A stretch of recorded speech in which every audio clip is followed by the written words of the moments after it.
사람들은 성공하면 행복해질 것이라고 믿고 있습니다. 그래서 돈을 벌고 목표를 달성하려고 꿈을 이루려고 노력합니다. 반대로 실패를 하게 되면 내 꿈은 끝났으니 절대 행복해지지 못할 거야 라고 실망합니다. 과연 그럴까요? 안녕하세요. 칠기조날입니다. 성공이 행복을 부른다는 생각에 이 일을 제기하는 연구 결과는 많은데요. 인생에서 성공은 기분을 들뜨게, 실패는 기분을 우울하게 만들지만 변동은 금세 사라지며 그 자체가 행복하거나 불행한 삶을 형성하지는 않습니다. 오히려 행복이 우리를 성공으로 이끌어준다고 저자는 말합니다. 난 매일 행복해질 거야. 이렇게 의도적이고 직접적으로 행복을 추구하게 되면 오히려 자신이 행복하지 않다고 여기게 되어 상실감을 느끼게 됩니다. 이를 해결하기 위해 저자는 행복을 간접적으로 추구하는 방법을 제시하고 있는데요. 행복의 5가지 요소, 바로 스파이어입니다. 마음의 안녕, 매 순간 의미와 목적을 찾으며 살아가는가? 몸의 안녕, 충분한 운동과 회복으로 스스로 보살피는가? 배움의 안녕, 끊임없이 질문하고 자신에게 실패를 허용하는가?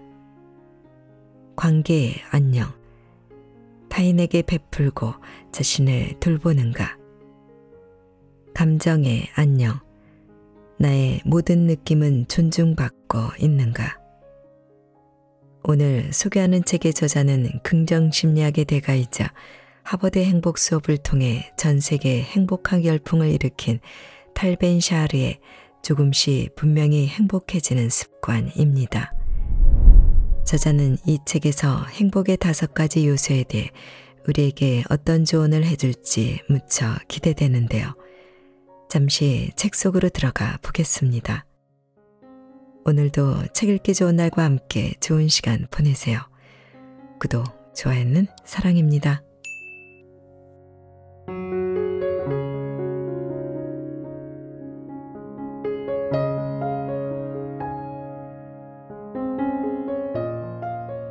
성공하면 행복해질까? 도대체 행복이란 정확히 뭘까? 행복은 왜 중요하고 우리는 어떻게 행복을 쟁취할 수 있을까? 정의를 내리기 전에 행복에 대해 널리 퍼진 깊은 오해를 지적하고 우리 인생에서 행복의 역할과 어떻게 해야 행복해질 수 있는지를 알려주는 연구 몇 개를 소개하고자 한다. 많은 사람이 행복해지려면 우선 성공해야 한다고 믿는다. 내 꿈을 이룰 수만 있다면, 그러니까 이 목표를 달성한다면, 저 기준에 도달하기만 한다면 난 행복할 텐데. 반대로 큰 실패를 겪으면 이렇게 생각한다. 내 꿈은 이제 끝났어. 모든 걸 망쳤어. 목표를 이루지 못했으니 이제 절대로 행복해지지 못할 거야. 이 공식에 따르면 성공은 원인이고 행복은 결과가 된다. 하지만 이는 잘못됐다. 조금만 잘못된 게 아니라 아주 많이 잘못되었다. 성공이 행복을 부른다는 공식에 이 일을 제기하는 연구 결과는 많다. 하버드 대학교의 교수인 데니얼 길버트는 대학 교수로서 가장 중요한 시점을 맞이한 이들을 연구한 적이 있다. 바로 종신재직권 통보를 기다릴 때였다. 길버트는 연구 대상인 교수들에게 종신재직권이 결정되면 기분이 어떨지 물었다. 대부분 종신재직권을 받게 되면 아주 오래 행복할 것 같다고, 받지 못하면 긴 시간 마음이 힘들 것 같다고 답했다. 때로는 심사에 15년이나 걸리는 종신재직권은 교수들에게 성배와 다름없으니 말이다. 종신재직권은 평생 고용을 의미한다. 즉, 논문을 발표해야 한다는 압박을 받지 않아도 된다는 말이다. 그렇다면 발표가 난 후 실제로 무슨 일이 일어났을까? 종신재직권을 받은 교수들은 황홀할 정도로 기뻐했고 떨어진 교수들은 당연히 비탄에 빠졌지만 이 중요한 소식이 교수들의 행복과 불행에 장기적으로 미친 영향은 미미했다. 달리 말하자면 교수들은 큰 성공 혹은 실패가 자신의 행복에 미치는 영향을 엄청나게 과대평가한 셈이다. 교수 대부분은 이 결과가 삶을 바꿀 정도로 중대하리라고 인식했지만 일시적으로 기분을 좋게 만들거나 나쁘게 하는 것으로 그쳤다. 복권 당첨자를 대상으로 실시한 비슷한 연구도 있다. 복권에 당첨되면 모든 게 영원히 좋아지리라고 믿는 이가 얼마나 많은가. 하지만 이 횡재에도 불구하고 그렇게 되지는 않는다. 복권 당첨자는 종신재직권을 받은 교수처럼 엄청나게 기뻐한다. 하지만 평소 자신의 삶이 불행하다고 여긴 당첨자는 대개 잠시 아주 높은 행복 수준을 경험한 후 예전의 심리 상태로 돌아갔다. 변화가 없는 것이다. 결혼이나 실직 같은 큰일을 겪을 때도 마찬가지다. 일시적으로 기분이 좋아지거나 나빠진 후에는 사건이 발생하기 전 우리가 있었던 행복 연속체의 위치로 돌아간다. 성공은 기분을 들뜨게, 실패는 기분을 우울하게 하기는 하지만 변동은 금세 사라지며 그 자체가 행복하거나 불행한 삶을 형성하진 않는다. 그렇다면 성공과 행복은 관계가 없다는 뜻일까? 아니다. 사실 아주 밀접한 관계가 있다. 하지만 이 관계는 대부분이 생각하는 것과는 반대다. 성공이 우리를 행복으로 이끌어주는 것이 아니다. 오히려 행복이 우리를 성공으로 이끌어준다. 행복은 왜 중요한가? 심리학자와 조직학자들은 아주 조금씩이라도 안녕의 수준을 높인다면 훨씬 더 성공하게 된다고 꾸준히 주장한다. 여기서 성공이란 목표를 달성한다는 전통적인 의미만이 아니라 더 넓고 다차원적인 의미이다. 부모로서, 동반자로서, 직원으로서, 지도자로서, 친구로서 더 성과를 낸다는 뜻이다. 행복 수준을 아주 약간이라도 높이면 일하는 어른이든 공부하는 학생이든 창의력과 독창성이 더 높아진다. 직장과 학교에서의 생산력과 자매도도 안녕한 정도의 증가량에 따라 크게 좌우된다. 행복 수준이 오르면 우리는 더 친절해지고 너그러워지며 폭력을 행사하거나 비도덕적인 행동을 할 가능성도 전반적으로 줄어든다. 정신적 면역 체계와 생리적 면역 체계는 연결되어 있기 때문에 행복할수록 심리적 탄성과 신체적 탄성도 강해진다. 행복한 사람은 더 건강하고 질병을 더 잘 이겨내며 더 오래 산다. 행복 수준이 올라가면 그 덕을 보는 것은 자신만이 아니다. 행복은 관계를 좋게 만들기 때문에 특히나 한 곳에서 같은 사람들과 긴 시간을 머물러야 하는 상황이 장기화되는 시기에 더욱 중요하다. 행복하다고 해서 가정 내 갈등이 사라지는 것은 아니다. 여전히 불만이 생기고 불화를 겪을 수 있다. 같은 사람과 이렇게 오랜 시간을 붙어 지내야 한다는 게 자기 머리카락을 뽑아버리고 싶을 정도로 참을 수 없는 날도 있을 것이다. 그래도 괜찮다. 다 인간답게 사는 삶의 일부이니까 말이다. 하지만 좀 더 안녕하게 지내면 관계가 공격받는 일은 줄어들고 공격을 받는다고 해도 맞설 준비가 더 잘 갖춰질 것이다. 게다가 행복은 전염되기 때문에 나의 행복을 키우면 주변에 있는 이들도 더 행복해진다. 따라서 더 행복한 세상, 더 좋고 더 건강하고 더 윤리적인 세상을 만드는데 기여할 수 있다. 행복의 역설. 아침에 일어나 자신에게 난 행복해지고 싶어. 무슨 일이 있더라도 행복해질 거야 라고 말한다면 이는 직접적으로 행복을 추구하는 행동이다. 이렇게 의도적으로 행복을 쫓게 되면 자신에게 행복이 얼마나 중요한지 스스로 행복을 얼마나 높게 평가하는지를 상기하게 된다. 따라서 자신이 생각보다 행복하지 않다고 판단하게 되면 도움보다는 상처를 받는다. 그렇다면 간접적으로 행복을 쫓는다는 건 무슨 뜻일까? 행복 자체를 위해 노력하기보다 자신을 행복으로 이끄는 요소를 추구하는 것이다. 이렇게 하면 행복 자체보다 지표 하나하나의 가치에 집중할 수 있다. 비유로 더 설명해 보겠다. 지구의 생명의 필수인 햇빛을 떠올려 보자. 햇빛을 직접 보면 어떻게 될까? 눈이 아플 테고 눈에 상처를 입거나 실명할 수도 있다. 하지만 햇빛을 분산해 무지개로 보여주는 프리즘을 통해 간접적으로 볼 수도 있다. 햇빛을 즐기는 더 나은 방법이다. 행복도 마찬가지다. 행복을 직접 추구하려고 하면 불행으로 이어진다는 게 여러 학자가 발견한 사실이다. 반대로 행복을 간접적으로 추구하면 실제로 더 행복해질 수 있다. 19세기 철학가 존 스튜어트 밀은 이렇게 말했다. 행복한 자들은 자신의 행복이 아닌 다른 대상에 집중하는 이들이다. 이제 우리에게 중요한 질문이 남는다. 그렇다면 우리가 집중해야 할 대상은 도대체 무엇인가?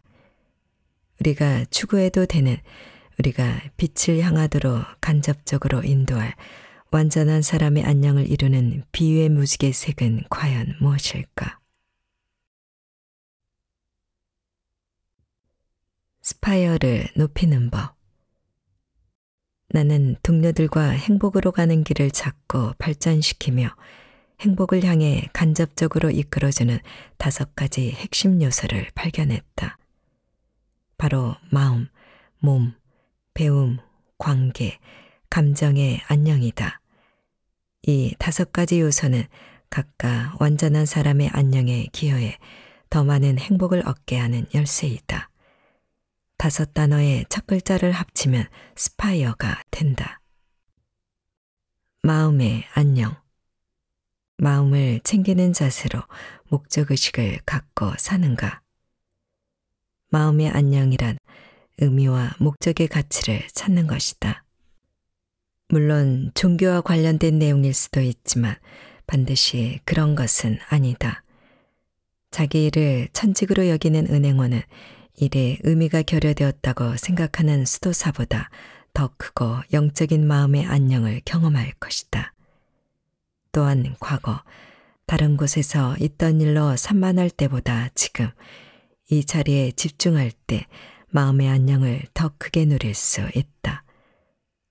주의를 기울이는 자세를 유지한다면 우리는 평범한 경험도 특별한 경험으로 끌어올릴 수 있다.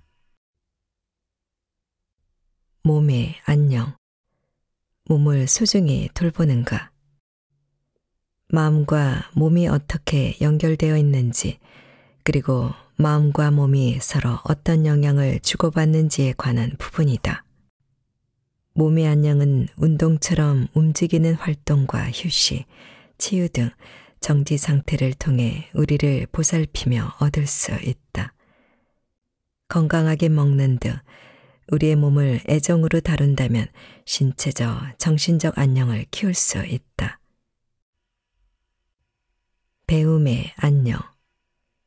도전을 좋아하고 호기심을 유지하는가? 우리는 항상 생각을 단련하고 새로운 것을 배워야 한다. 이번 팬데믹이 가져다 준 좋은 점 중 하나는 많은 사람이 예전보다 집에서 시간을 더 보내게 되었고 지적인 발전과 성장에 더 많은 시간을 활용하게 되었다는 것이다. 끊임없이 질문하고 배우기를 열망하는 사람들은 더 행복할 뿐만 아니라 더 건강하다는 연구 결과가 있다. 실제로 호기심은 장수하는 데 도움이 된다. 관계의 안녕. 자신을 성장하게 하는 관계를 돌보는가? 행복을 예측하는 가장 중요한 요소는 우리가 아끼고 동시에 우리를 아끼는 사람들과 보내는 소중한 시간이다. 우리는 사회적 동물이기 때문에 다른 이들과 연결되어 있다는 소속감을 느껴야 한다. 하지만 타인과의 관계만 중요한 것은 아니다. 우리 자신과의 관계도 중요하다.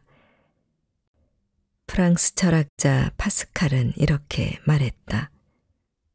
인간의 모든 문제는 혼자서 가만히 앉아있지 못하는 것에서 기인한다. 격리되어 있다고 반드시 소외감을 느껴야 하는 것은 아니다. 가까운 이들과 떨어져 지낼 때조차도 더 건강하고 행복한 관계를 키우는 방법이 존재한다. 감정의 안녕. 나의 감정은 존중받고 다양한 감정이 균형을 이루는가? 피할 수 없는 고통스러운 감정이 일어날 때 무엇을 해야 할지 이야기한다. 어떻게 기쁨, 감사, 신남과 같은 기분 좋은 감정을 더 느낄 수 있을까? 그리고 어떻게 하면 감정의 봉우리에 올라 일시적으로 즐기는 대신 더 높은 안녕의 평면에 오래 머물 수 있을까?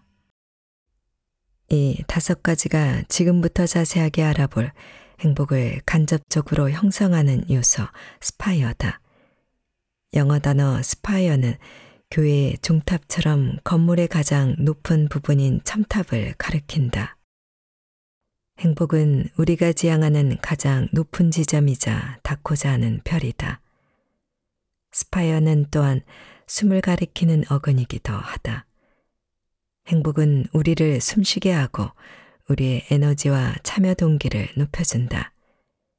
전부 합하면 스파이어라는 5가지 요소는 우리가 최고의 삶을, 더 행복한 삶을 살도록 북돋아 준다.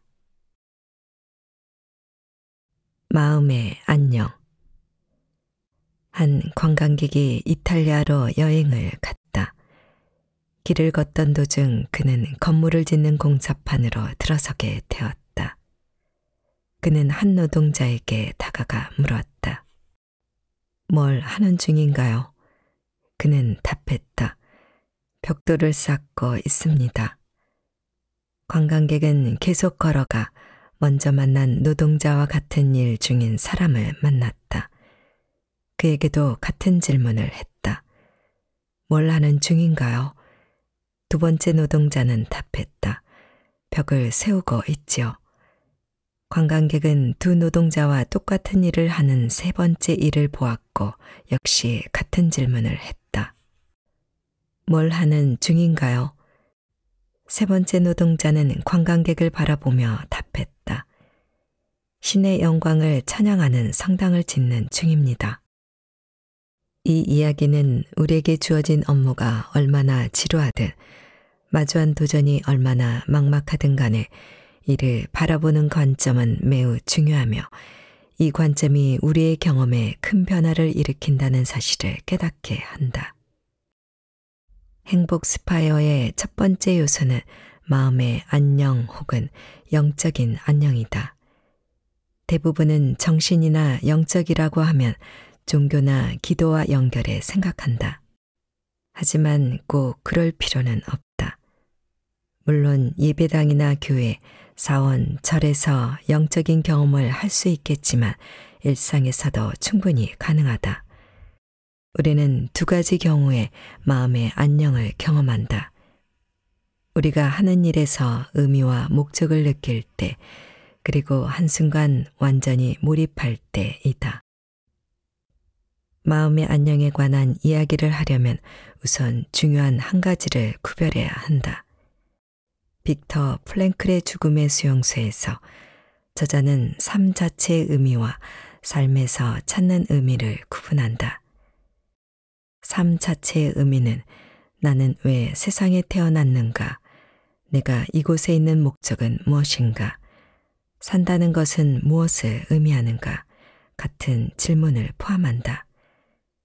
많은 이가 종교에서 혹은 빈곤퇴치나 지구온난화 해결 등 대의를 위한 숭고한 임무를 수행하며 이런 질문에 대한 답을 구하려고 한다. 삶의 의미를 찾기란 대체로 어렵다.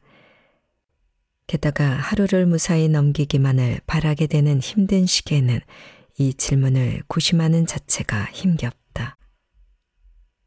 반면 삶에서, 즉 우리가 늘 반복하는 일상적인 활동에서, 현재에서, 집이나 직장에서 매일 하는 일에서 의미를 찾기는 상대적으로 쉽다. 마음의 안녕을 위해 지금부터 주로 살펴보려는 부분이 바로 이 삶에서의 의미이다. 마음의 안녕이라는 개념을 알면 우리를 시험하는 시대에서도 진정으로 더 행복한 삶을 누릴 가능성이 열린다. 목적이 주는 힘. 요즘 하는 일을 떠올리면 어떤 기분이 드는가?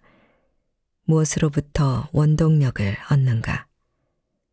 우리가 일을 바라보는 관점을 나누고 설명하는 연구 결과가 있다.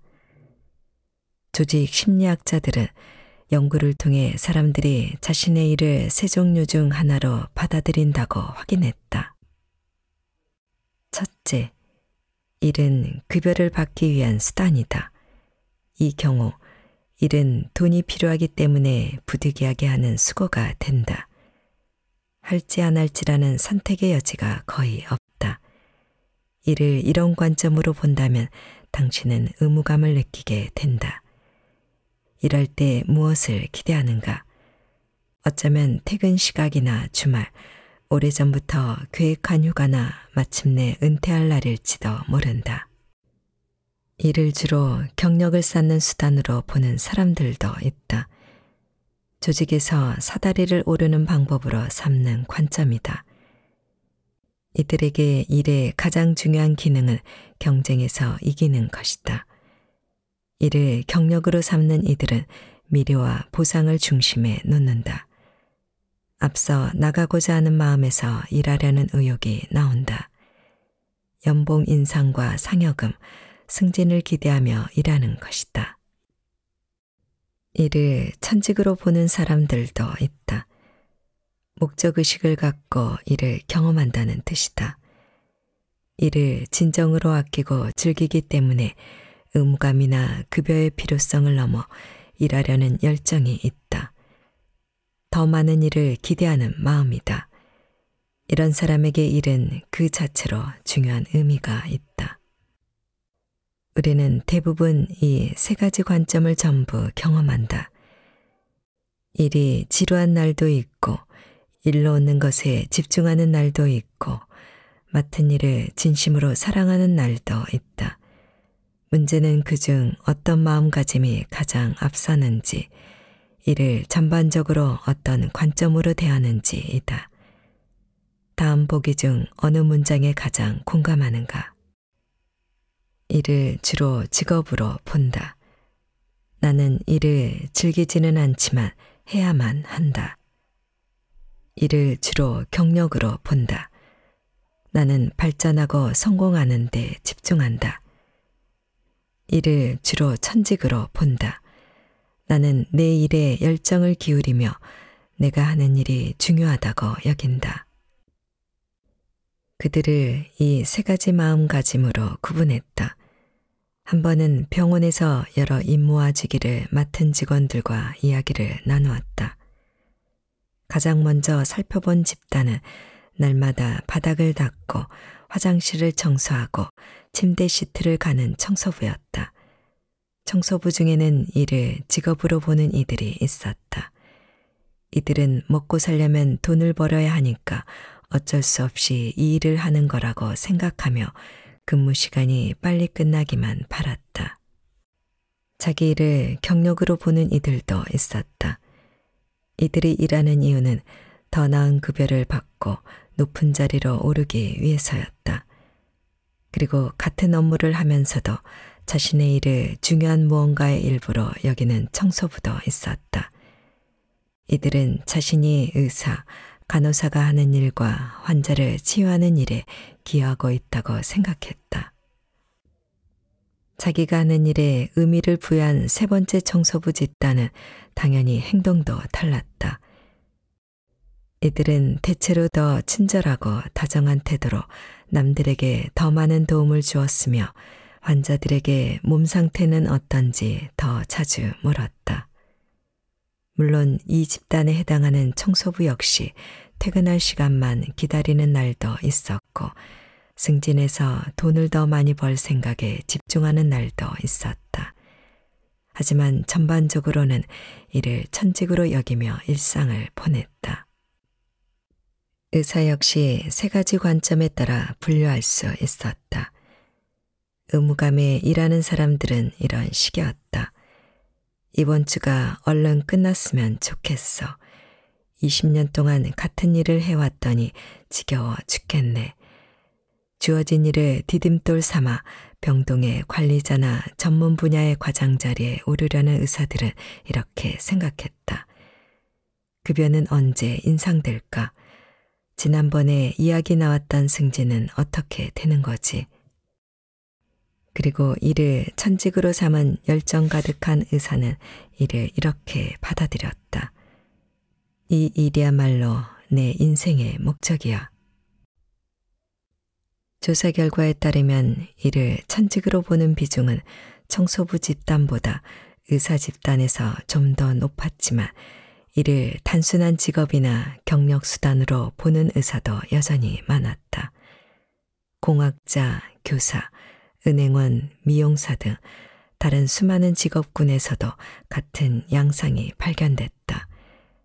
삶을 지배하는 시각은 전반적인 삶의 안녕뿐만 아니라 장기적으로 직업에서 내는 성과에서도 중요한 차이를 만드는 것으로 드러났다. 나의 비즈니스 파트너인 앵거스에게는 심장 전문의인 처남이 있다. 그의 전문 분야는 맥박 조정기 삽입 수술이다. 그는 삽입 수술 후 몇 년에 한 번씩 환자들의 맥박 조정기를 꺼내 배터리를 교체하고 다시 삽입한다. 한 번은 앵거스가 처남과 점심을 먹다가 이렇게 말했다. 처남이 무슨 일을 하는지 마침내 깨달았어요. 처남은 말했다. 그래요. 내가 무슨 일을 하는데요. 어느 상황에서건 유머를 구사하는 앵거스는 이렇게 답했다. 배터리 교체하는 일을 하잖아요. 처남은 앵거스를 유심히 쳐다보더니 말했다. 맞아요. 어떤 날은 배터리를 교체하죠. 또 어떤 날은 생명을 구하기도 하고요. 시각의 차이는 이렇게 드러난다. 한 번은 예상하지 못한 상황에서 자신의 일을 천직으로 여기는 마음가짐을 목격한 적이 있다. 모기지 대출을 받으러 갔을 때다. 우리는 은행을 찾아가 모기지 대출을 알아봤다. 나는 첫눈에 담당 직원의 태도가 좀 독특하다고 생각했다. 유난히 즐거워 보였기 때문이다. 자리에 앉은 우리는 엑셀 시트를 멍한 상태로 쳐다보았지만 그녀는 화면이 바뀔 때마다 놀라울 정도로 낙관적으로 말했다. 이 상품은 이자율이 4.1%네요. 이건 3.9%이고요.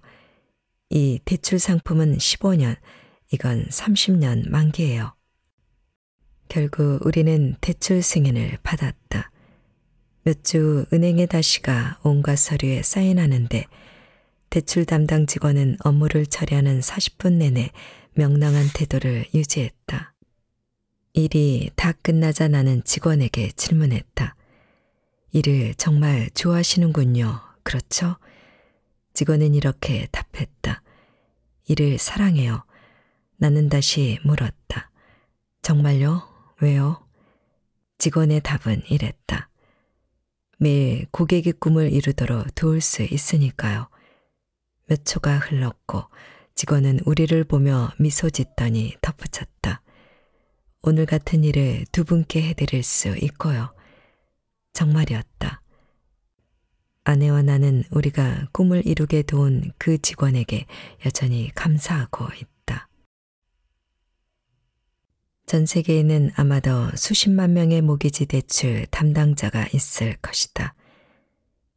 그중 자기 일을 대체로 천직으로 보는 사람이 다수가 아닐 거라고 장담한다. 하지만 천직으로 보는 사람도 분명히 존재한다. 그렇기 때문에 천직을 발견하는 게 가능한가? 라는 질문은 어떻게 천직을 발견할 수 있을까로 바꿔야 한다. 집에서든 직장에서든 우리의 일이 무엇이든 간에 우리는 책임을 분명 다르게 인지할 수 있다. 우리의 활동에서 의미를 찾는다면 하루, 일주일, 삶 전체를 헤쳐나갈 방법도 달라질 것이다. 이제 반복적인 업무라는 문구를 반복적인 삶으로 바꿔보자. 이 문구는 팬데믹을 겪은 우리의 모습을 그 어느 때보다도 잘 묘사한다. 잠에서 깬 우리는 커피 메이커를 켜고 이메일 답장을 보내고 줌에 접속해 온라인 미팅을 했다. 장을 보러 나가거나 충동적으로 외식을 하러 나가는 횟수는 줄었다. 여행도 멈췄다.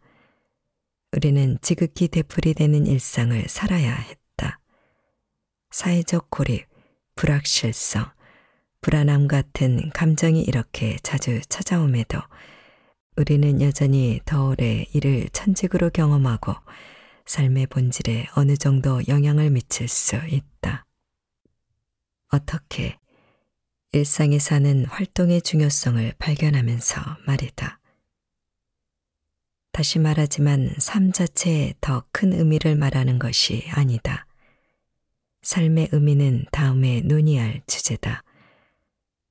지금은 삶에서 찾는 의미와 연결되는 작은 변화를 먼저 다룰 것이다.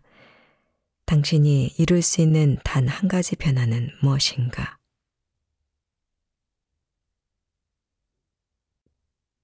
우리의 일은 어떻게 천직이 되는가?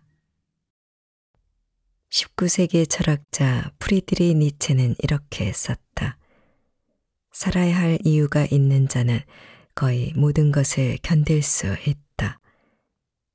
우리가 하는 일에서 의미와 목적을 발견한다면 어려움을 극복하는 길은 덜 위협적으로 느껴질 것이다.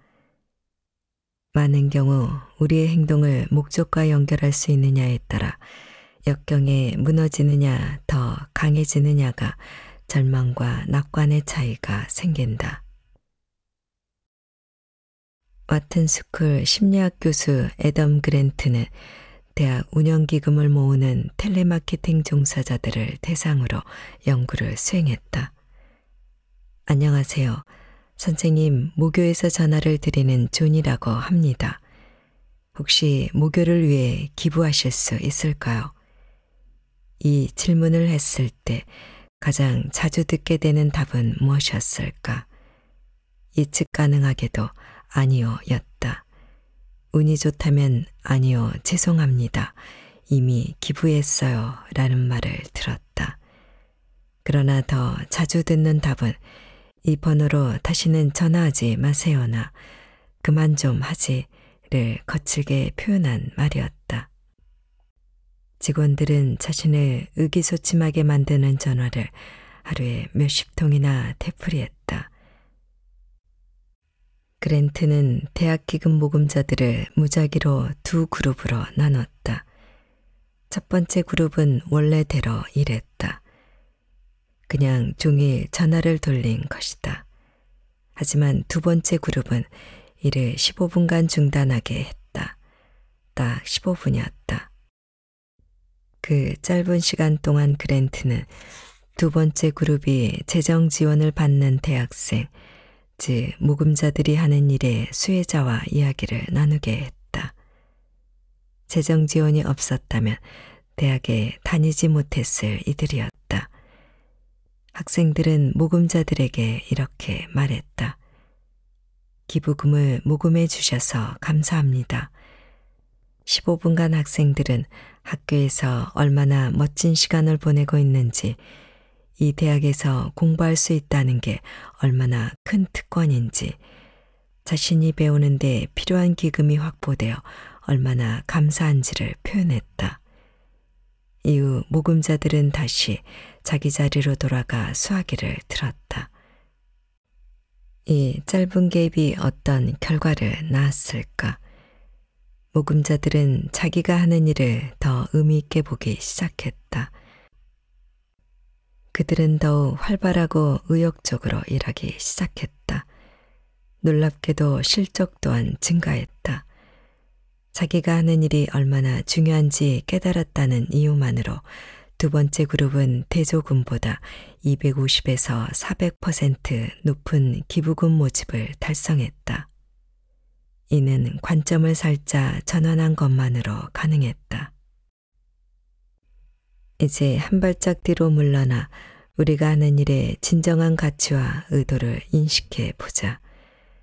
그 일이 아이의 숙제를 도와주는 것이든, 혼자서 하는 설거지든, 동반자의 가계부 검토이든, 나이든 부모를 보살피는 일이든, 고객과 계약 내용을 협상하는 것이든, 혹은 직장에서 어려운 임무를 해내는 일이든 말이다. 길게 생각할 필요는 없다. 단 몇 분만 시간을 내 자신이 무슨 일을 하는지 자각하는 것만으로도 큰 차이를 낼 수 있다.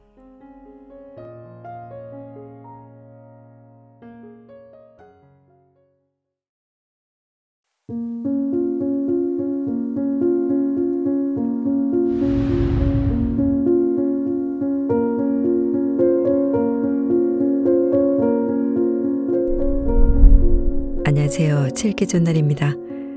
오늘 소개할 책은 불필요한 생각 버리기 연습.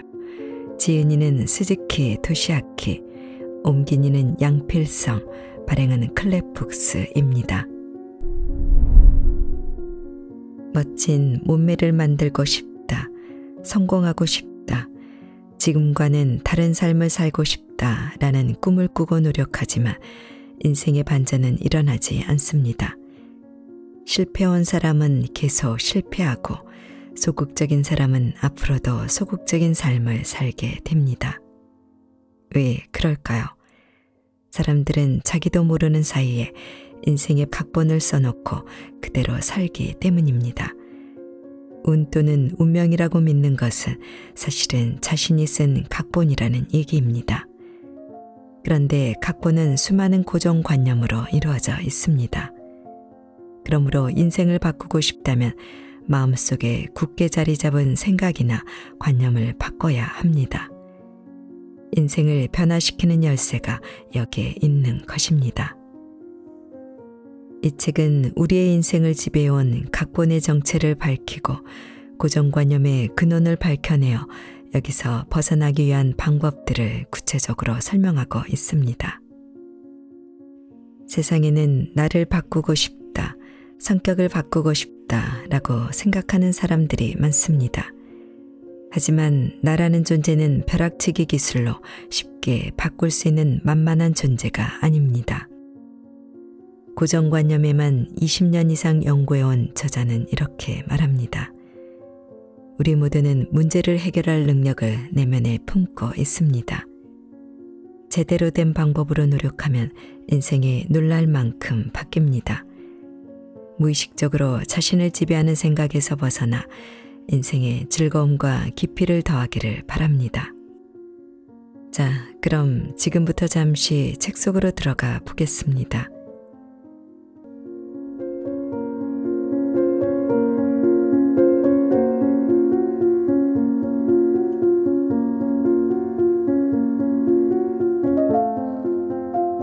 일상의 의문을 차단하는 고정관념.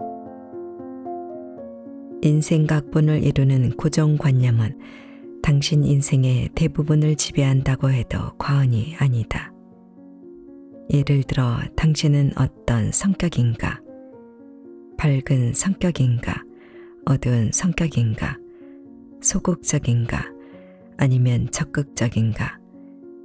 누구나 자신의 성격이 어떤지 규정지어 말하지만 그것은 고정관념이라고 할 수 있다. 왜냐하면 근거가 없기 때문이다. 예를 들어 어두운 성격이라고 말하는 사람은 어떤 이유를 댈까? 다른 사람과 이야기하는 게 꺼려진다. 방에 혼자 틀어박혀 있는 게 좋다. 금방 우울해진다. 같은 이유를 들지도 모른다.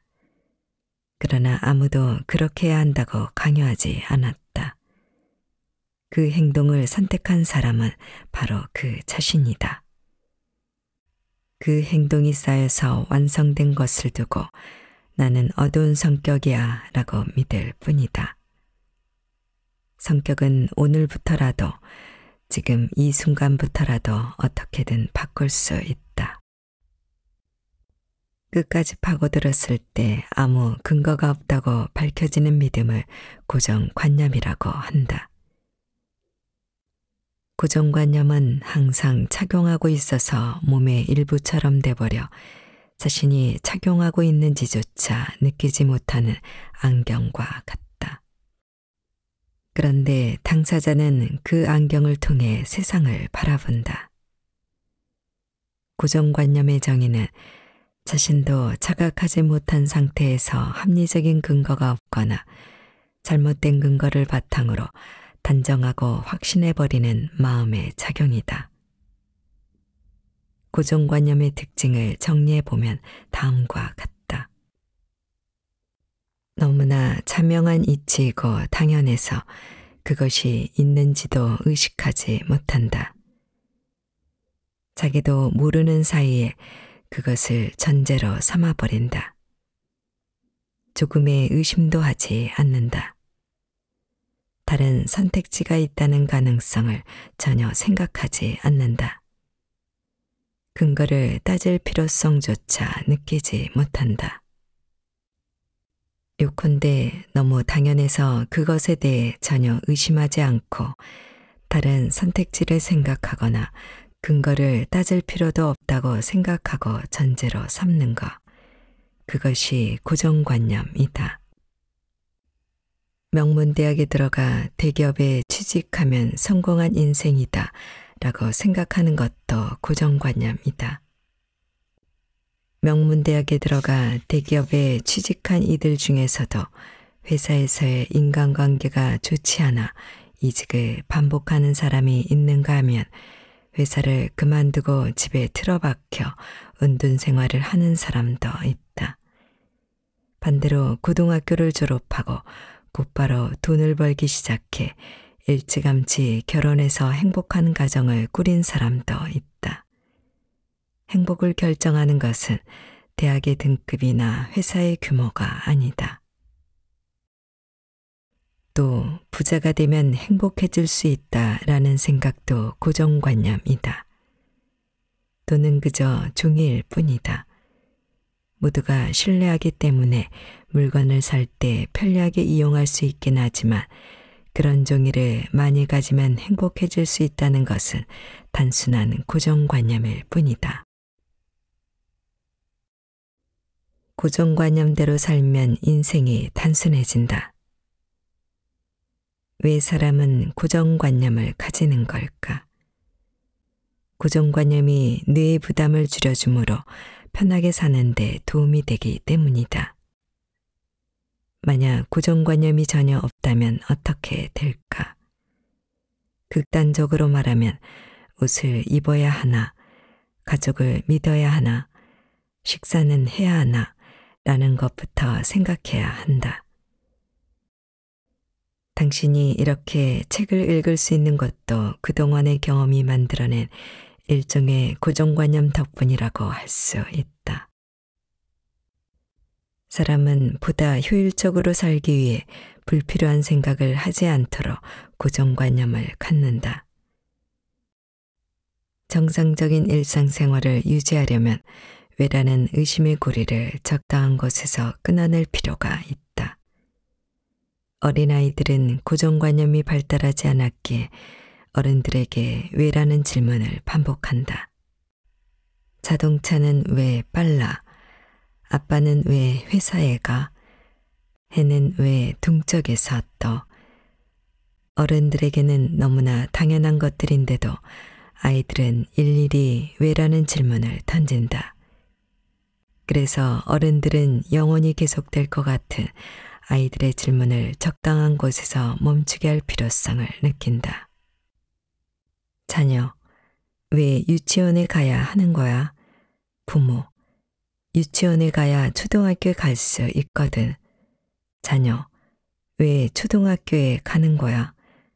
부모, 공부하려고 가는 거야. 자녀, 왜 공부를 해야 하는데? 부모, 그건 꼭 해야 하니까. 그만 물어보고 가서 자. 아마도 많은 사람이 어렸을 때 엄마나 아빠와 이런 식의 대화를 한 적이 있을 것이다. 이처럼 왜, 어째서 라고 근거를 찾아 영원히 거슬러 올라가는 것을 무한 후퇴라고 한다. 아이는 왜라는 말을 반복하면 결국 최종적인 진실에 도달할 수 있다고 생각하지만 어른들은 의문에 궁극적인 답이 없다는 것을 이미 알고 있기 때문에 적당한 시점에서 질문을 중단시킨다. 그러면 자신의 의문에 대한 궁극적인 답을 듣지 못한 아이는 의아해하면서도 공부는 해야 하는 거이라고 받아들인다. 그리고 이것이 고정관념이 된다. 시간이 지나면서 아이는 시험을 잘 보기 위해서 공부를 해야 한다. 좋은 직장에 들어가기 위해서 좋은 학교에 들어가야 한다. 와 같은 다양한 고정관념을 갖게 된다.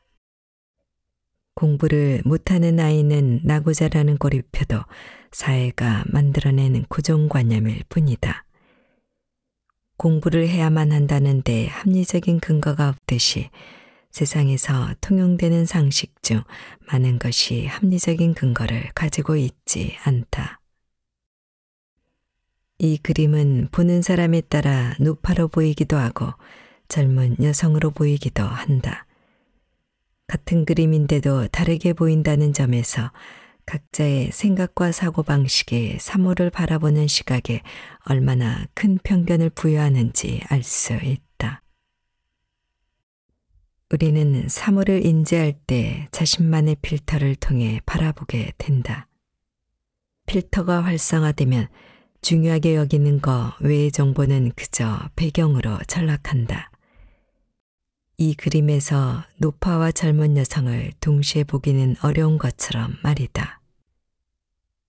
사람은 정보를 모아서 질서를 만들어냄으로써 불완전한 데이터에서 완전한 의미를 읽어내는 습성을 가지고 있다.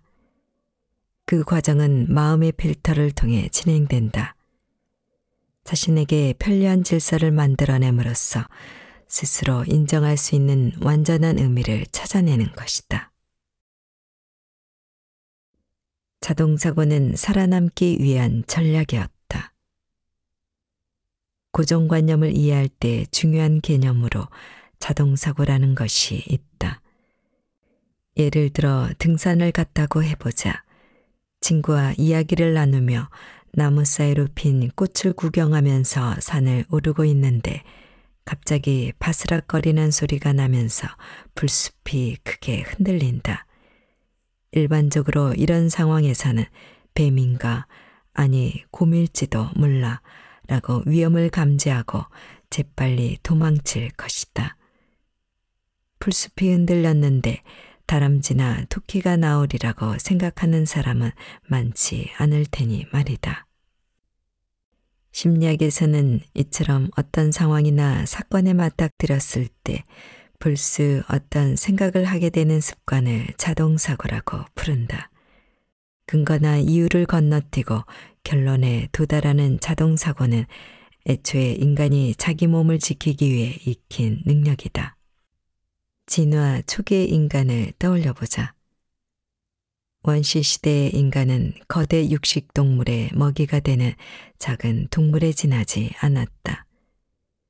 그러므로 근처의 풀숲에서 소리가 나면 냉정하게 무슨 일이 일어나고 있는지 관찰하고 생각할 여유 따위는 없었다. 이것저것 생각하지 않고 무언가가 온다, 도망치자 라며 재빨리 행동해야만 살아남을 수 있었다. 이렇게 해서 인간이 익힌 자동사고에는 몇 가지 특징이 있다. 자동사고의 세 가지 특징. 1. 의식적으로 통제하기 어렵다. 자동사고는 자신의 의식으로 통제하기가 매우 어렵다. 많은 경우 자동사고는 지금은 이렇게 움직여야 한다라는 자신만의 생존규칙과 관련이 있다. 그래서 그 규칙에 바탕을 둔 결론이나 생각이 번쩍하고 떠오르면 냉정하게 따져볼 생각을 못한다. 조건반사처럼 몸이 자동으로 움직인다. 게다가 자동사고를 따르면 쓸데없는 생각을 하지 않아도 되기 때문에 편하기까지 하다. 자동사고는 무의식적으로 튀어나올 때가 많다. 그래서 뱀은 무서운 것이 아니다 라고 의식하고 있어도 공포심을 떨쳐내기가 어렵다. 2. 발동 조건과 자극이 다양하다. 자동사고의 또 다른 특징은 발동하는 상황이 사람마다 다르고 떠오르는 생각도 모두 제각각이라는 점이다. 자동사고가 일어나는 조건이나 자극도 다양하다. 말뿐만 아니라 풍경이나 소리, 냄새나 맛 등이 발화점이 되어 자동사고가 일어난다. 바닷가에서 태어나고 자란 사람은 바닷가 풍경을 보면 고향이나 어린 시절을 떠올리게 된다. 옛날에 유행했던 노래를 들으면 당시의 추억이 되살아나는 사람도 있을 것이다. 어떤 사람은 굴을 보면 입안에 침이 고이지만 예전에 굴을 먹고 배탈이 난 적이 있는 사람은 쳐다만 보기도 싫을 것이다. 자동사고 자체는 인간이 진화하면서 익힌 능력이기 때문에 좋고 나쁘고를 따질 수 있는 것이 아니다. 다만 왠지 모르게 항상 불안하다. 나도 모르게 짜증이 나서 화를 낸다. 와 같이 부정적인 자동사고에 휘둘리면 문제를 일으킬 수도 있다. 요즘 젊은 사람 중에는 친구에게 문자 메시지를 보냈는데 바로 답장이 오지 않으면 무시당했다, 나를 싫어하나 와 같이 부정적으로 생각하는 이들이 많다고 한다. 이 역시 부정적인 자동사고에 사로잡힌 결과라고 할 수 있다. 문자 메시지는 상대의 얼굴이 보이지 않기 때문에 진위가 전해지지 않아 오해를 낳기 쉽다. 3. 행동의 결과가 부정적이기 쉽다.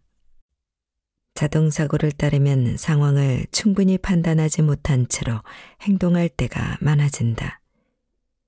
이야기를 제대로 들어보면 악의가 없다는 것을 금방 알 수 있는데도 중간에 나온 한마디에 울컥해서 말을 끊고 심한 말로 돌려주는 사람이 간혹 있다.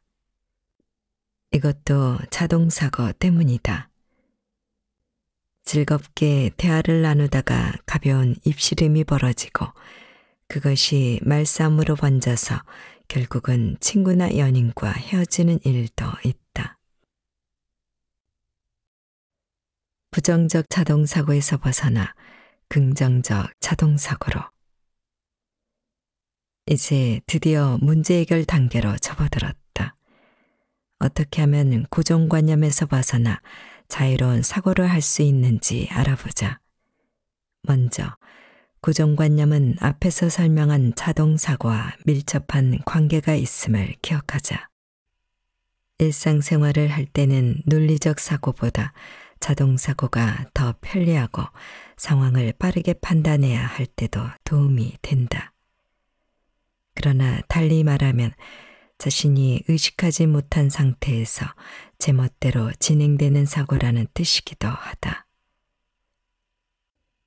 비행기 조정에 비유하자면 미리 컴퓨터로 제어된 자동 조종과 같은 것이다. 이 자동사고에서 벗어나기 위해서는 의식적으로 자신의 평소 사고방식, 사물을 보는 관점을 의심해 봐야 한다. 즉, 자동으로 조종되는 사고의 스위치를 끄고 조종사인 자신이 직접 조종간을 잡고 수동으로 조종해야 한다.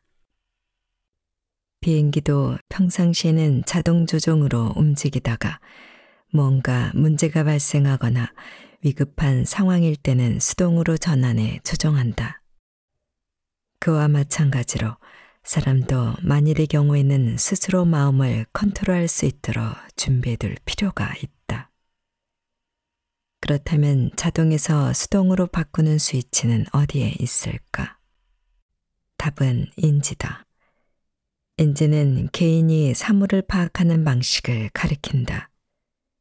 당연한 얘기지만 사물을 파악하는 방식은 사람마다 다르다.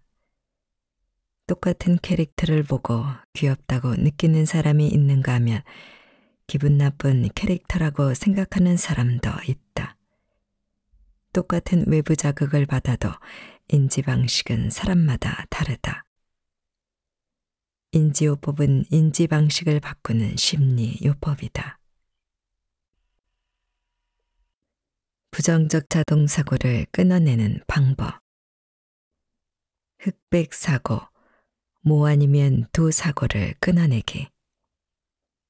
예를 들어 자신에게 할당된 영업 목표에 살짝 못 미치는 성과를 냈을 때 아무것도 하지 않은 것과 같다. 나는 무능한 인간이다 라고 생각하는 것이 이 사고에 해당한다. 모든 것을 뭐 아니면 도라는 식으로 생각한다. 프레젠테이션에 사용할 자료를 며칠 밤을 새워 엄청나게 공들여 만든 후 스스로 만족해하는 완벽주의자도 이 유형에 속한다. 이런 유형은 어떤 계기를 만나 마음이 꺾여버리면 다시 일어서기까지 상당한 시간이 걸린다. 슬럼프에 빠져 고생하지 않으려면 마음의 강도를 적절히 조정하는 방법을 익혀두는 게 좋다. 극복하는 방법. 수치화를 통해 회색 지대를 찾아낸다. 모 아니면 도, 성공 아니면 실패와 같이 둘로 나눠진 사고의 확신도를 0에서 100% 사이에서 수치화하는 방법이다. 즉, 아무것도 하지 않는 것과 같다. 나는 무능한 인간이다 라는 생각이 정말 맞는지 확인해 보는 것이다. 일에서 실패했다면 그 실패가 몇 % 정도인지 생각해 본다. 상사에게는 혼이 났지만 고객은 인정해 줬으니 40% 정도 될까? 다른 회사에 계약을 뺏긴 건 분하지만 내가 할 수 있는 일은 다 했으니 60%인가? 식으로 말이다. 이렇게 수치화하면 막연한 불쾌감이나 불안함이 사라진다. 0에서 100이라는 연속된 수치로 생각하다 보면 흰색 아니면 검은색만 있는 것이 아니라 회색 지대가 더 넓다는 것을 깨닫게 된다. 그리고 100%의 실패나 실수는 거의 없다는 사실도 알게 된다. 감점 방식을 버리고 가점 방식으로 바꾼다. 완벽주의자는 이상적으로 생각하는 100%의 자신을 기준으로 현재 자신을 평가하는 경향이 있다. 그와 반대로 아무것도 못하는 자신을 0으로 놓고 이를 기준으로 자기 평가를 해보는 것이 이 사고법이다. 예를 들어 영업 목표를 달성하지 못했다고 가정하자. 이때 이번 달은 망했어 라고 자책하는 것이 아니라 처음 영업했을 때를 생각해봐. 그땐 한 건도 따내지 못했잖아 라며 0점을 설정한다. 그리고 0점이었을 때와 비교해서 지금의 나는 어느 정도 할 수 있게 됐는지 생각한다.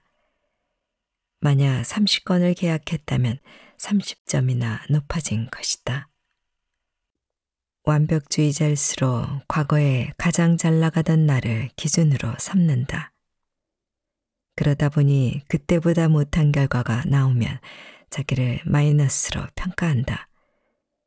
그러나 그런 방식으로는 의욕도 생기지 않고 항상 좌절만 맛보게 된다.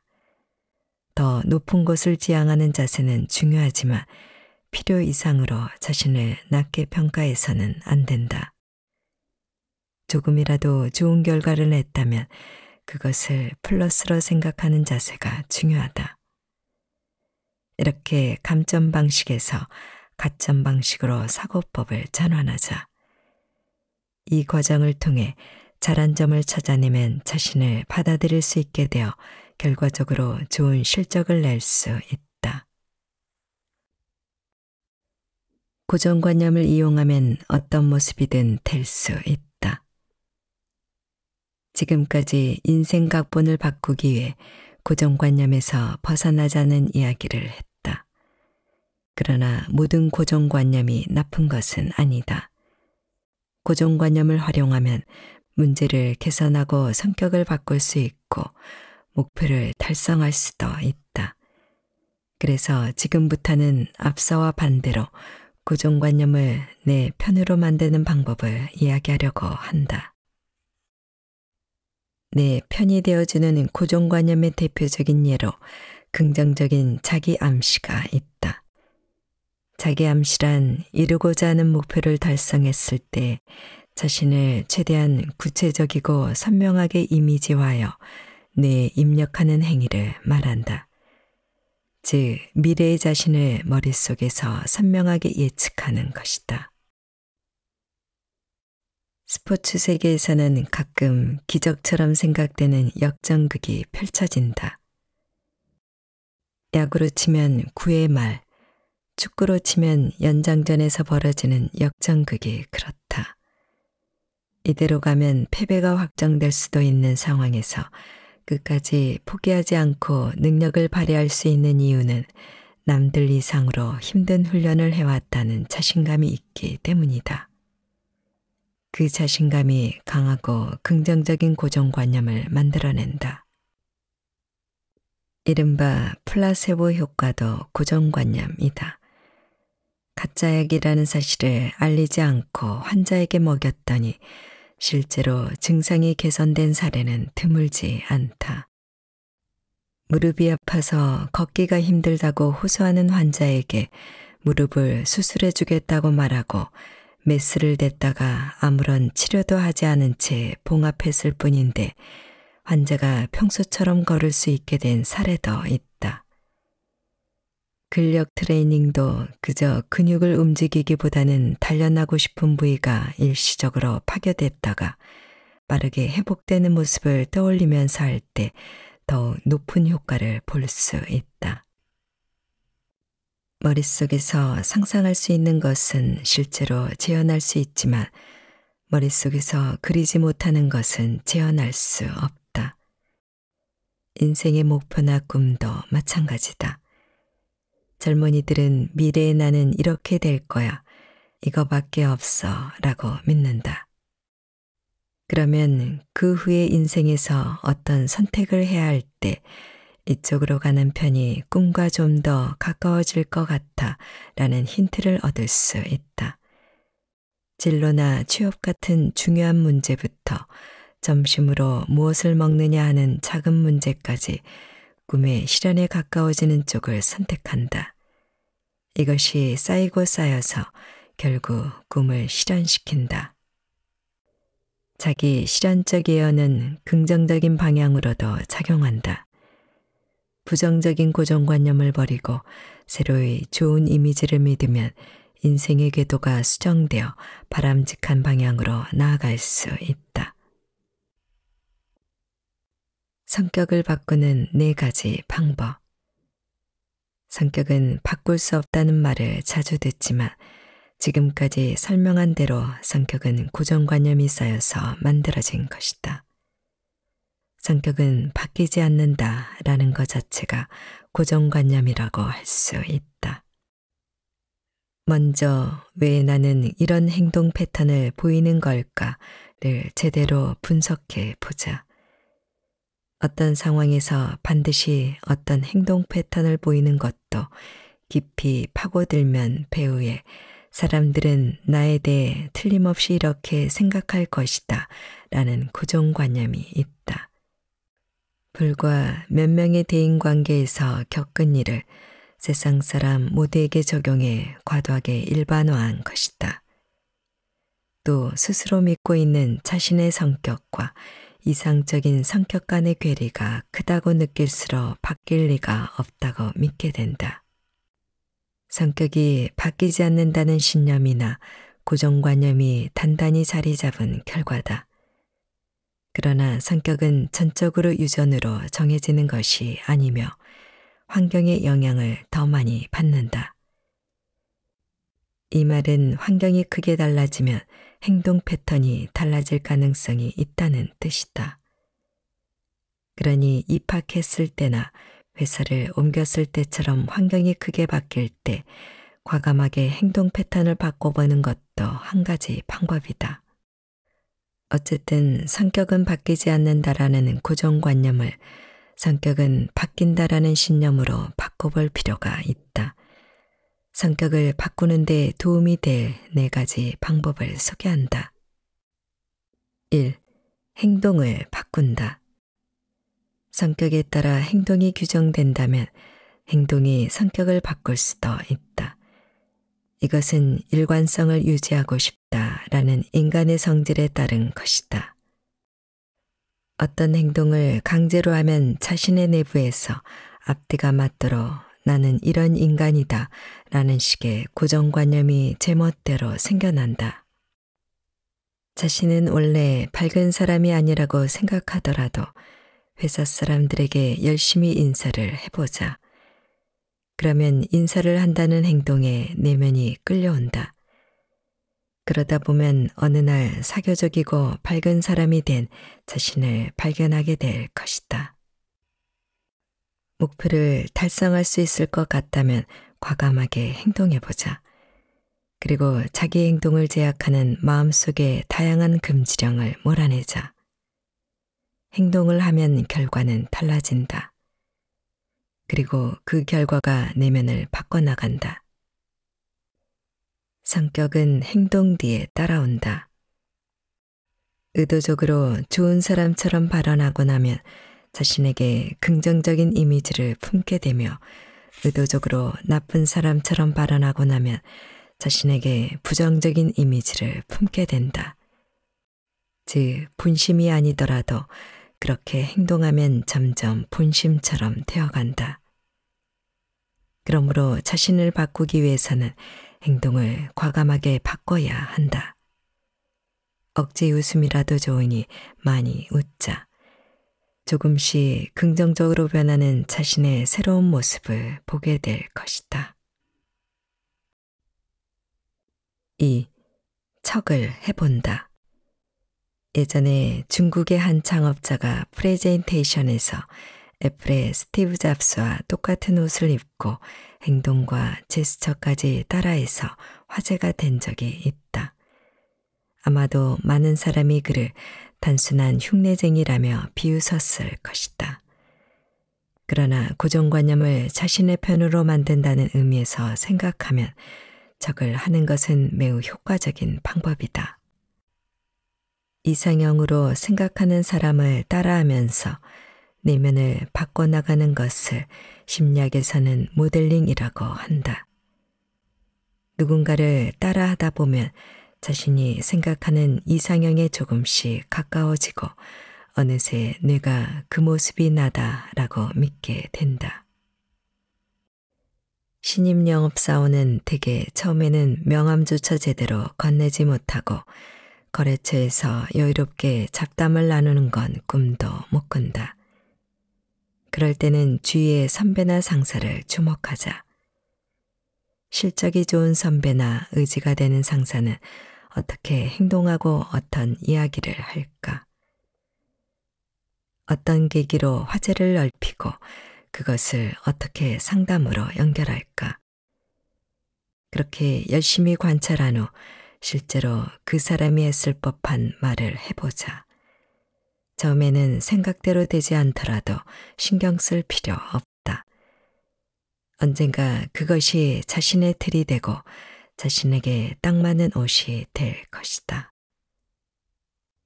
또 주의 깊게 관찰하다 보면 그 사람의 사고방식이나 사고 패턴도 보이게 된다. 그였다면 이럴 때는 어떻게 할까? 그였다면 뭐라고 말할까? 이런 것들도 생각하게 될 것이다. 그리고 생각의 결과를 실천으로 옮기는 사이에 당신의 뇌도 이것이 나다라고 믿게 된다. 그러면 예고 없이 방문해 모르는 사람에게 상품을 파는 방문 영업에도 서서히 익숙해질 것이다.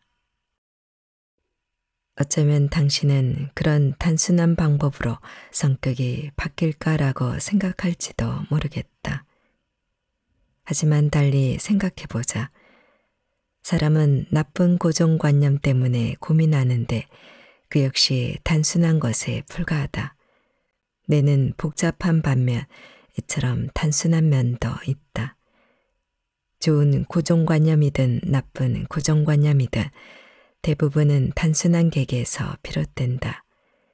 이것이 선순환되느냐 악순환되느냐의 차이가 있을 뿐이다. 3. 환경을 바꾼다. 지금의 환경에서 멀어지거나 새로운 환경으로 넓혀나가는 것도 효과적이다. 회사와 가정뿐인 사람은 지금까지 관심을 보이지 않았던 동아리 활동을 해보거나 강습을 받아보는 것도 좋다. 스트레스가 쌓이는 환경을 수많은 환경 중 하나에 지나지 않게 만드는 것이다. 기존의 인간관계를 끊고 새로운 인간관계 환경에 뛰어드는 것도 좋다. 진학이나 이직 등이 절호의 기회다. 4. 복장을 바꾼다. 나폴레옹은 사람은 복장에 걸맞은 인간이 된다 라고 말했다. 예를 들어 말끔하게 턱시도를 빼입고 집안에서 빈둥대기는 어려운 일이다. 편한 운동복 차림으로 진지하게 프레젠테이션을 하기도 어려울 것이다. 직장인은 양복을 입으면 마음을 다잡게 되고 경찰관도 제복을 입으면 긴장이 유지된다. 사람들에게 능력 있는 사람으로 비치고 싶다면 복장부터 바꾸는 것이 좋다. 드라이클링을 해서 주름 한 점 없이 깨끗하게 다려진 양복을 입고 반짝반짝 빛나도록 잘 닦인 구두를 신는다. 이렇게 차림새만 바꿔도 분위기가 달라지고 마음가짐도 서서히 달라진다. 이 방법의 좋은 점은 그저 옷을 입고 있기만 하면 된다는 것이다. 이 옷이 나에게 어울리는지를 고민하지 말고 일단 내가 추구하는 모습에 걸맞는 복장을 갖춰보자. 일에 의욕을 쏟지 못할 때는 양복을 새로 맞춰보자. 기분이 말끔하지 않을 때는 새 옷을 사서 입어보자. 자신을 바꾸고 싶을 때일수록 평소에 자신이 선택하지 않는 옷을 골라서 입어보는 것도 좋다.